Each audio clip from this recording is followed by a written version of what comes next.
I'm Paula McGuire, and I'm a certified TAT professional and trainer. I'm also a marriage and family therapist and body worker. And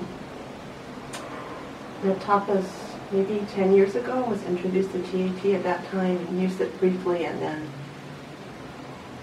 kind of let it fall away.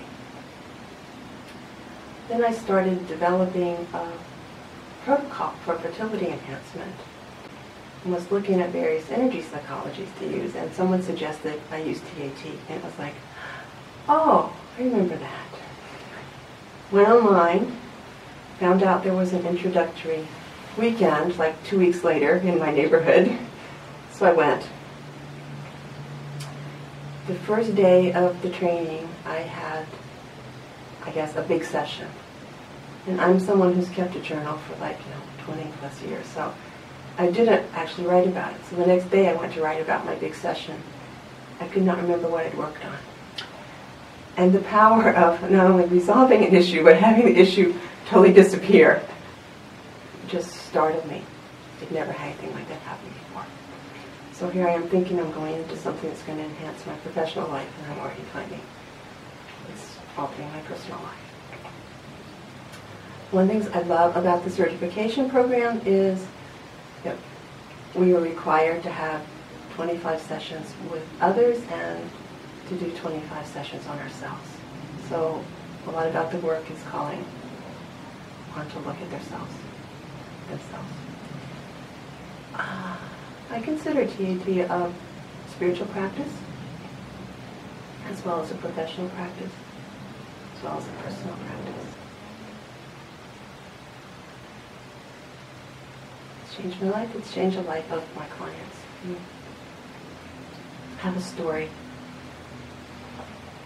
I had a young woman, late 20s, come in and was referred to me for body work. And about halfway through the first session, she's sobbing uncontrollably. And I didn't know if some trauma had emerged or some old grief or who knows. And I talked to her about it. She's worried that her boyfriend, who was unemployed and quite depressed, was actually going to commit suicide. So my response to her was, I have something that can help him. Send him in. This is not my normal way of responding to people's grief, but it felt so important that I do TAT with him that I did that. And then she went and talked to him. She actually arranged a session for him. He didn't really want to talk to me. But because he loved her, he agreed to do it. The day of the session, she called and she said, he's not going to come in by himself, so I'm coming in with him. When I went out to the waiting room, they were sitting on diagonal opposite corners of the waiting room, so he knows it's not a good start. And he came in, he was quite agitated. He's from an Asian country where it's quite dishonorable that men are not taking care of the women in their lives. So he felt great disgrace and shame, and not at all interested in talking about what it's about, except he could tell me that. He couldn't say, I deserve to live, or I choose to live, so I think we modified the first 3 steps to be something like, maybe I could consider living, or something like that, and he kept doing the work. After the 3rd step, he put down his hands and he said a name of someone. And I said, who's that? He's like, my father's brother. I said, oh, did he kill himself? He says, yes. After the origin step, he put down his hands. He says another name. I said, who's that? He says, family friend. I say, oh, did he kill himself? He says, yes. The rest of the steps were pretty uneventful till we got to everything that's left. He put down his hands and he says another name. And I say, who's that? He says, classmate. I said, did he kill himself? He says, yes. I said, how old were you? He says, 13. As calmly as that.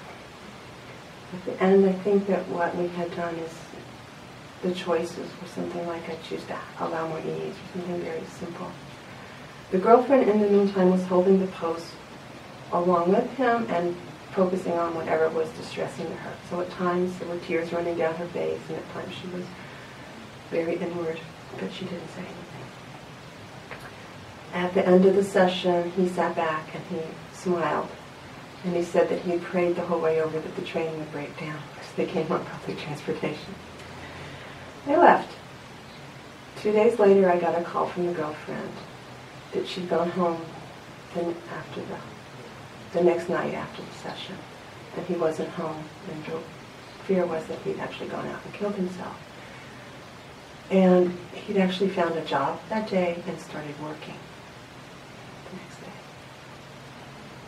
So the power of TAT to change someone's life without them having to explore or even know what's provoking them wanting to kill themselves or what's provoking the despondency. I don't know any of the tools that can do that. So I really love having it in mental health.